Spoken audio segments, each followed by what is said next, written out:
Les crypto-monnaies reviennent dans l'actualité presque à chaque semaine. On vous parle de Bitcoin, de chaînes de blocs. Vous entendez parler d'entreprises qui s'installent au Québec pour profiter de l'électricité à bon prix et du climat nordique. Mais vous avez un peu de mal à vous y retrouver? Allons-y par étapes. D'abord, il faut savoir qu'une crypto-monnaie, c'est une monnaie virtuelle qui s'échange d'une personne à une autre. Il en existe plusieurs, mais la plus connue d'entre tous, c'est le Bitcoin, qui a été lancé en 2009.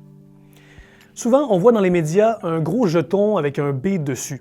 Mais en réalité, quand vous achetez un Bitcoin, vous ne recevez pas de jeton physique.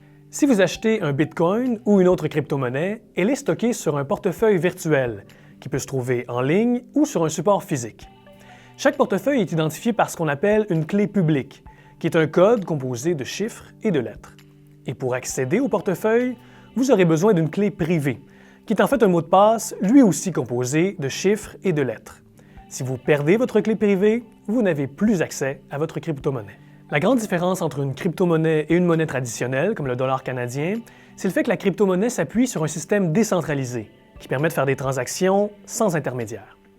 Prenons un exemple. Si vous faites un achat dans un café près de chez vous avec votre carte de débit, la banque approuve votre transaction. Il y a donc un intermédiaire, la banque, qui sait combien d'argent vous possédez et qui décide d'approuver ou non la transaction. Avec les crypto-monnaies, il n'y a pas d'intermédiaire. Les échanges se font d'une personne à une autre. Donc lors d'une transaction, la clé publique du vendeur et de l'acheteur est inscrite dans une sorte de grand livre comptable, qu'on appelle la chaîne de blocs.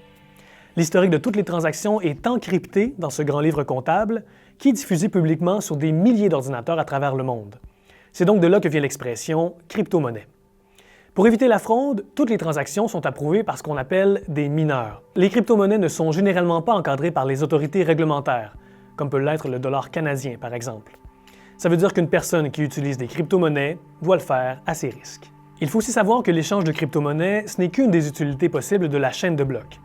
Comme la chaîne de blocs, c'est un registre qui permet de transmettre des informations de manière sécurisée et décentralisée, elle intéresse déjà plusieurs autres secteurs.